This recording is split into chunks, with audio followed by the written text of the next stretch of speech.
Yo, Red Lion ESV. Welcome to the Lion Share Podcast. Not for nothing, I probably would do a lot more recording, but you know what? Shout out to my favorite content creators. Y'all really be beating me to the punch. For real.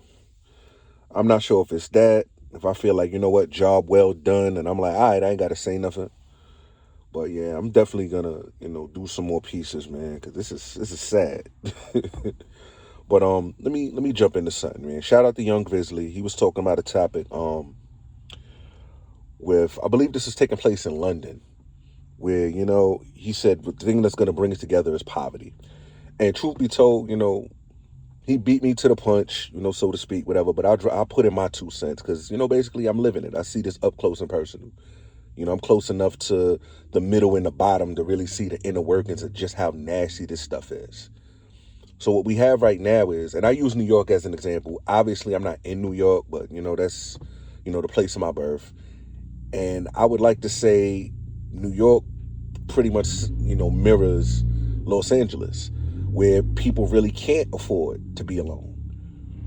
That has always been, the inside joke between New York and pretty much any major city, and then, the rest of, flyover country. Missouri, Missouri, Mississippi, Ohio, a bunch of places that just overall you just like, you know what, I'm not visiting there. And what I mean by that, without rambling, is if you live in these places, if you can get a job, 2 jobs, it could be 2 BS jobs, it could be dead end jobs, it could be a career, any number of things where you can just put money in your pocket, you can afford to live by yourself. You get a car, a beater, a BS car, couple BS jobs, and you can just get a roof over your head. And it's like, yo, man, come to my crib. And that's the beginning stages of being on your own.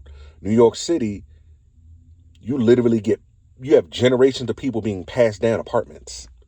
Like, yo, as soon as my mother die, soon as auntie, your RIP grandmoms, you will be missed. And, maybe she'll leave you a piece of change, or granddad or uncle, or your mother, your father, whoever. They'll leave you a piece of change, and then you get their apartment. That is the thing to look forward to. The co-op, the condo, and more often than not, the project apartment where, rent is relatively cheap. Few bucks, few $100, and that be that. But you have to think about what shapes your mindset when you live in a place like that. Like, really, I'm pretty sure it's nuanced. I probably should have wrote this stuff down, but it's coming off the top of the head. But it's nuanced. So you figure, okay, boom. If you know for a fact you can't afford to live on your own, pardon me, you're gonna be more inclined to move in with your boyfriend, girlfriend. As it relates to the welfare state, with a lot of the sisters, it's easier to either say, one, I'm being abused domestically, domestic violence, sexual assault, rape, etc. Having a child out of wedlock, that is the easiest way to get you your own apartment. You go to social services, hey, I'm being abused, or hey, I got a kid, blah, blah, blah, blah, blah. You do some paperwork and you end up on a waiting list. As a man, there is nothing that's really going to go in your favor. You're just going to be, homeless. Or you're going to put yourself in a position where you're sleeping with a woman, for a place to stay. Or the other side, which what I meant by being nuanced, the other side of that is ending up with a bunch of roommates. As I said, sleeping with various people so you have a place to stay. The mental gymnastics with, oh, I'm so sick of you, but you can't kick me out because I'm paying half of the rent. Or, I am woman, hear me roar. I got all the money. I don't need your money. You can get out. My name's on the lease. One of my favorites, I pay rent so I can kind of do what I want, which is something I ran into personally. You're dealing with people that feel like, well, I'm giving you whatever portion towards the rent, or I'm paying some of the rent, or paying some of the bills, or putting food in the refrigerator. So now I have say so. So now you're dealing with a lot of unnecessary headache and heartache. You're like, damn, I really don't want this person around me, but I need the money. Or I don't really give a damn how much money you're giving me. You're a slob. You have too many people in my house. You have people that have bad habits. You have people with mental illness. You bring it in and out of the house. There's too much foot traffic. You have children. And that's a doozy. That's a video in and of itself, where you have so many people who don't have a place to stay. And, you get I believe the woman's name is Mother Hale. She's from New York. I think she was like, I don't want to call her babysitter because I think she had a lot more rank, a lot more status than that. But for the sake of time, I say babysitter. And, any and everybody that was somebody's auntie, somebody's grandmother, somebody's mother. And you can imagine, with no male figure around, that can go either way. So yes, you have people you're giving people, a platform, a place to stay, a roof over their head, food in their belly, clothes on their back, but there's not necessarily any discipline.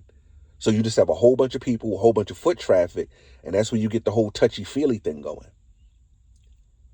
Now, I know I really went down a rabbit hole. I kind of ranted a little bit. Just to reel everything back in, this is the philosophy that is attached to not being able to live alone. Now, don't get me wrong, if we can go kind of group economics thing, that would be beautiful. But that's not really what's happening. We don't get along as it is now.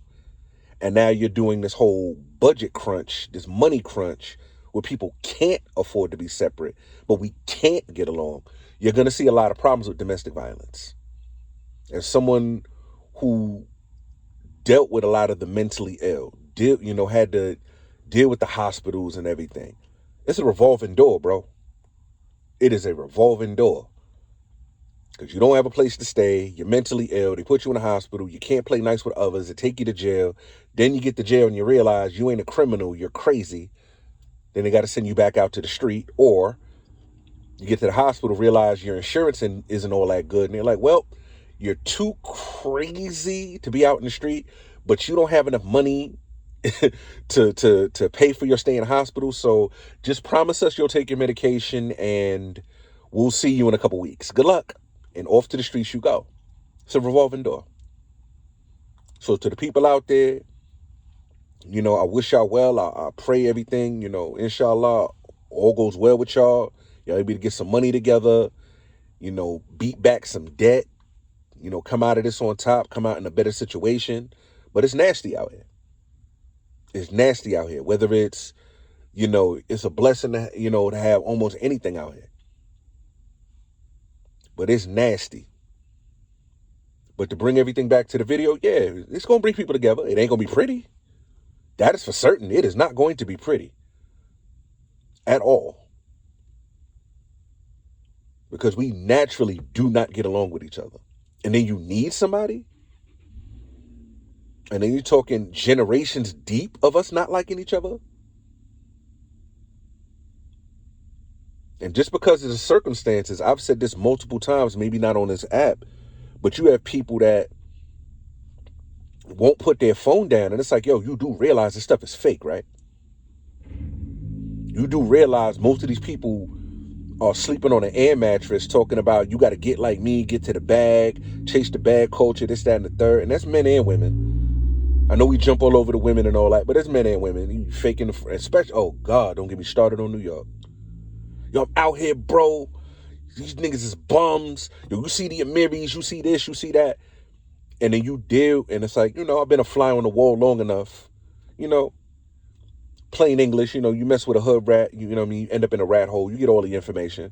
A little alley rat will tell you anything. And it's not always a lie. A little alley rat will tell you, like, yeah, he ain't living like that. He ain't getting it like that.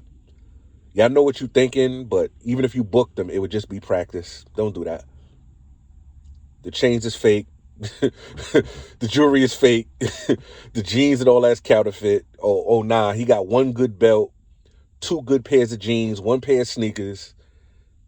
He sleeps on a twin mattress. It's not worth it.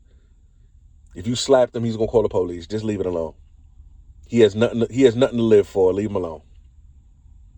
And the women are no different.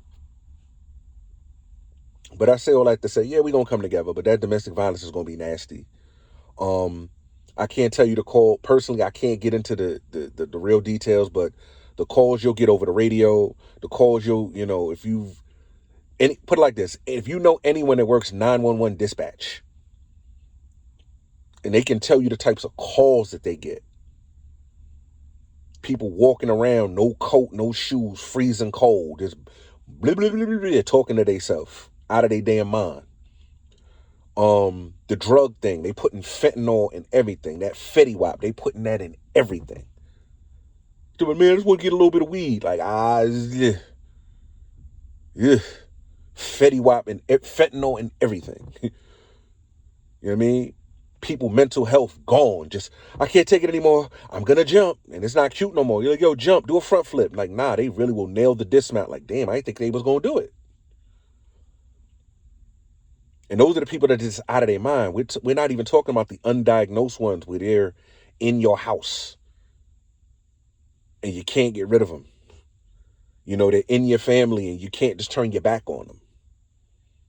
You know, shout out to Black Mon when I hit up, some of his stuff on Patreon, and I was just going down the list. Like, you know what I mean? You may deal with a joint. You're like, oh, she mad cute, this, that, and the third. Like, Shorty's not drinking a bottle of wine. She's drinking a box of wine. You know what I'm saying?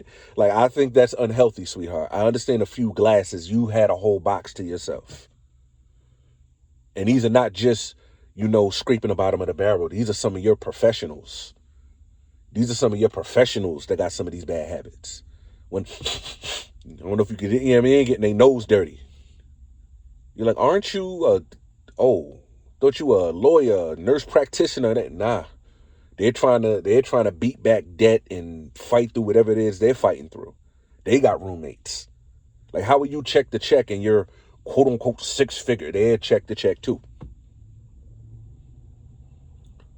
So hopefully, y'all get the idea. I didn't mean to ramble so much. Definitely write some of this stuff down, but you get the idea, man. It's nasty. And for the record, it's not just the ladies, it's everybody. It's nasty. If your paper's not straight, you're gonna suffer. I'm not doing great. I'm doing all right. You know what I'm saying? I'm all right. But I'm seeing, some of my peers and then, people who are above me, people below me. It's not pretty out here. You know what I mean? So hopefully y'all doing some of the right things. You know what I mean? I pray all goes well with y'all. And, y'all be cool. Red Lion ESV, as always. Lion Share Podcast. Peace and love.